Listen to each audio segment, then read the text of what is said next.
This is The Locker Room. Hey, evening, everyone. Welcome one and all inside the locker room alongside my partner, Peter Hood. My name is Justin Prince. Thanks for making us a part of your Friday night. We've got a lot to get to. Of course, game one of the Kelly Cup Finals between the Comets and Stingrays. Tin Caps, Fort Wayne FC, both in action tonight as well. But as you all know, this is a show that is dedicated to high school sports first and foremost. And on that note, Pete, it's time to celebrate all the good things that happened over the last 10 months now that the high school sports season's done. Yeah, as you mentioned, the 2020-2021 Indiana high school sports season officially came to an end earlier this week. And as has become tradition here in the locker room, we're going to take the next few minutes to honor a handful of local teams that had exceptional seasons. Yeah, before we reveal our top 10 teams, let's take a second to recognize the 6 squads that made honorable mention here in the locker room this year. Southwood and Leo baseball. The Knights ranked #1 in Class 1A for much of the year, won a sectional title. Lions also won a sectional title, finished the season with a 29-4 record. Homestead girls tennis and girls golf both making it to their respective state finals. Spartans golf team finished runner-up, just 3 shots back of Evansville North and a second straight IHSAA title. Carroll girls cross country also finished runner-up in the state finals, while the Chargers girls hoop squad went 25-3 on their way to a regional title. And now, without further ado, here are our top 10 teams from the 2020-2021 season, Pete. And we begin with Canterbury Boys Soccer. Cavaliers lost 4 of their first 6 games to start the season and then didn't lose again until the state finals. Led by sensational sophomore goalkeeper Saad Anabtawi, the Cavs rattled off 9 straight wins when it mattered most. Greg Malkin Company took down Concordia, Leo, Oak Hill, and Northwood on their way to capturing the program's 13th semi-state championship. Unfortunately, the Cavs came up just short in their quest for state title number 8. Cavs fell to Evansville Memorial 3-0 in the championship game for Class 2A. The number 9 team on our countdown just wrapped up its season earlier this week, and what a remarkable season it was for the Eastside Blazers baseball squad. Eastside finished with an overall record of 26-7. They went unbeaten in NECC play, capturing both the conference regular season and tournament titles. But these Blazers will be remembered for blazing a trail to the state finals, and they did so in dominant fashion. Beat Bluffton 16-1 in the sectional championship, crushed Central Noble 18-3 in regionals, and dominated Delphi by a score of 9-1 in semi-state before coming up just short against Providence in the 2A state title game. In at number 8, Bishop LUERS football adds yet another exciting chapter to its storied history, and this chapter may have been the most improbable of them all. Knights finished the regular season with a 3-6 record, but they showed their true colors in the postseason. Carson Clark and Brody Glenn carved up every defense they saw while leading LUERS to its 16th state finals appearance. The run, of course, highlighted by that wild come-from-behind win over Pioneer in semi-state. They got down 22-0 before storming back to win 42-34 in that game. Went on to lose a heartbreaker to Western Boone in the final seconds of the 2A title game, but much of that team, including Clark and Glenn, will return next season. And like LUERS, the number 7 team on our countdown knows a thing or two about crazy comebacks in semi-state. Who could forget Leo boys basketball's dramatic win over South Bend St. Joe back on March 20th? Blake Davison sending the Lions to the state finals for the first time in program history. This Leo squad had a knack for winning close games all season long. Kerry Cogdill's squad finished with a 24-5 overall record. They were a perfect 7-0 in NE8 play, and then, of course, went on to capture their first ever regional and semi-state titles. The Lions nearly pulled off another miracle comeback in the 3A state title game against Silver Creek, but they ultimately fell just 1 point short in that contest. Sticking with boys basketball at number 6, of the 10 teams on our countdown, only one of them failed to make it to their respective state finals. That would be Homestead boys basketball, but even still, there's no doubt these Spartans deserve a spot on this list. Went undefeated, 22-0 in the regular season, and Prince, they weren't playing cupcakes. No, they weren't. Wins over Warren Central, Lawrence North, Cathedral, and BLACKHAWK Christian, Fletcher Lawyer, Luke Goody. They gelled quickly, forming arguably the best 1-2 punch in the state. Spartans cruised to an SAC title, followed by a sectional championship before falling to eventual state champion Carmel in the regional semifinals. Into the top 5 we go. These are the best of the best. And Pete, when it comes to high school football, South Adams was second to none in our area this past fall.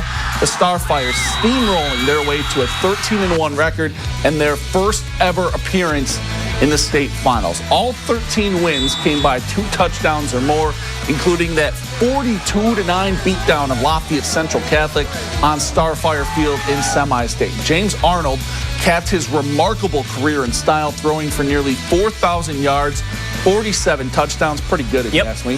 He nearly led the Stars to an improbable comeback against Covenant Christian in the 1A state title game. Came up 1 point short, and after that game, Grant Mosier got to talk about his special senior class one last time. It's going to be hard to put that into words because what they've done for this program, as far as they've laid a foundation that hopefully can continue. We have a great junior class as well, and what they've hopefully learned from these guys going forward, what they can do as far as practice goes, the work ethic, but not even how great these senior classes are as athletes, but they're so fun to be around, their personalities. I'm going to miss just walking out to practice and hanging out between drills, things like that with these guys. They're so much fun, great families, great people to be around. I can't even explain how much this team means to me. I love every single guy on that team, all of our coaches. They do so much for us, coaches. Our players, we just love each other so much. It's such a crazy, special thing that our team had. We got along so well. Everyone loved being around each other. It meant the world to me. They were fun to watch, weren't they? Yes, they were. Down to our final 4. And Prince, if you had told me a month ago that Northfield softball was going to be on this list, I'd have looked at you like you had 3 heads. But here they are. Yes, by now, you probably know the story. Up and down in the regular season, went into the postseason unranked, had never even won a sectional prior to this year, and all the Norse did was knock off 6 ranked teams on their way to the school's first ever state championship in any girls' sport. You saw Kyra Kennedy coming up clutch against Cowan in semi-state, and then in the 1A title game, it was Addie Baker who played hero with 2 home runs, including that game winner in the top of the 7th against Clay City. I don't even know what to say. It's awesome. I'm so proud of my team. For our defense is really what helped us stay in this game. They only scored 1 run. They're not used to doing stuff like that. And I'm so proud of all of us. Historical, I think, because we're the first girls team to go to state in anything. We have never even been to state. We've never won. So this is awesome, especially it being our first sectional win, and we just won state. So it's awesome. This group of senior girls is going to be the most acclaimed athletes in Northfield history with what they have done in volleyball and basketball, and now winning a state championship in softball. We have had to beat number 1, number 2, number 3, number 4, number 7, number 11 to be a state championship. That tells you what a group of competitors we have. And these girls, they kept fighting, clawing, scratching their way back. Couldn't be more proud of them for their efforts and what they did for all these people out here in the stands in the community and the school of Northfield. Man, what a fun group that one was. At number 3, redemption was the theme for Bishop Dwenger girls soccer last season. 2 years ago, the Saints fell short against Evansville Mater Dei in the 2A state title game. This team made its mission to get back to that stage, and that's exactly what they did. And this time, Dwenger got the job done in thrilling fashion, too. Goalkeeper Cecilia Garrett made a couple of clutch saves and PKs to push the Saints past Cathedral. It's BD's 3rd state championship in girls soccer, their first since 2006. The Saints finished the season with a dazzling 17-1 record under first-year head coach James McKegg. it was just like kind of finally like this is done. So I don't know, it's kind of hard to describe, but definitely a good feeling because you know you did it. I did it for my team, and we all worked here so hard this year to get here. So it was just great. You know, it's a great feeling for them. The motivation all year long has been to get back to this game and right that wrong from last year. So it's been from day one. This is the goal. So they achieved it, and they had an amazing year all round. Prince, I'd say fall of 2020, pretty good time to be associated with Bishop Dwenger Athletics. I would agree. Just 1 week after the Saints soccer team took home a state title, their volleyball squad followed suit, and to say they did it in thrilling fashion would be an understatement. Best game I've seen. Yeah, got down 2 sets to none against Brevouf in the 3A title match, rallied from match point to win the third, dominated the fourth, and then in set 5, Olivia Clark comes up with back-to-back blocks to clinch it for BD. Tim Hauser's teams had struggled to get over the hump in years past. Not this one, though. Led by Glass Spike Award winner Eva Hudson, the Saints go 33-2 on their way to capturing the program's first state championship. I don't even know how else to put it other than that this team is just special. And we've had a couple matches this season where things go similar to that. It wasn't never that close usually, but we just find a way. And like, I can't even explain just the passion that this team has for one another and for the game, and the trust that we have in each other is just, this is the best feeling ever. Like, I am on top of the world. We all are. This team is so resilient. Every time we have some setback, some obstacle, like even outside the court, like COVID, and we just bounce back and we come back harder and more ready to play and more confident in ourselves. It's nuts. It's so crazy because we have the drive and we knew that we wanted to be here, so we put that mindset on and we did it. These girls are something special. They'll never forget that. They earned this today. I didn't have as much to do with it as anybody would think, but they earned this today. And finally, our top team for the 2020-2021 high school sports season. Yeah, you probably guessed it. How can it be anyone other than BLACKHAWK Christian boys basketball? The Braves capping their remarkable 4-year run with their second, should be third consecutive state championship. And once again, they did it in dominant fashion. Finished with a 28-3 record, playing up a class in 2A. They tore through the tournament, winning every game by 13 points or more, including a 15-point victory over Park Heritage in the title game. And the cherry on top, after the season, big man Caleb First becomes just the 6th player from Fort Wayne to win Indiana's coveted Mr. Basketball Award. Obviously super proud of these guys, and we just talked in there. What these guys have accomplished in between the lines on a basketball court has been remarkable. When you think about the wins, the postseason success.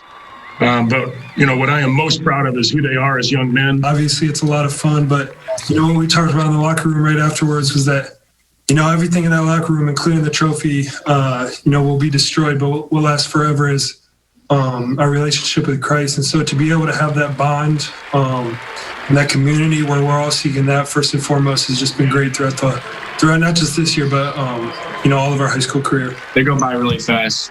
Looking back on it, 3 years seems like it was just yesterday, and today we played our last game. So to be part of this program has been very special to me and my family. We really appreciate it. We have a great coach, Coach Davidson, who set a great role model for my whole life going forward, how to be a good husband, how to be a good coach, how to be a good mentor, and he's just done a really good job with that. So to be able to look up to someone like Coach Davidson and have teammates like Caleb, Marcus, and those surrounding teammates have just been a very unreal experience for me. So there it is. Yeah. Listen. What a fun year. It was a fun year. I had a list of 20-plus teams that were all deserving of being on here. So if you didn't see your team on here, we could do a whole half-hour show, based on the accomplishments of all of our area athletes and teams over the last.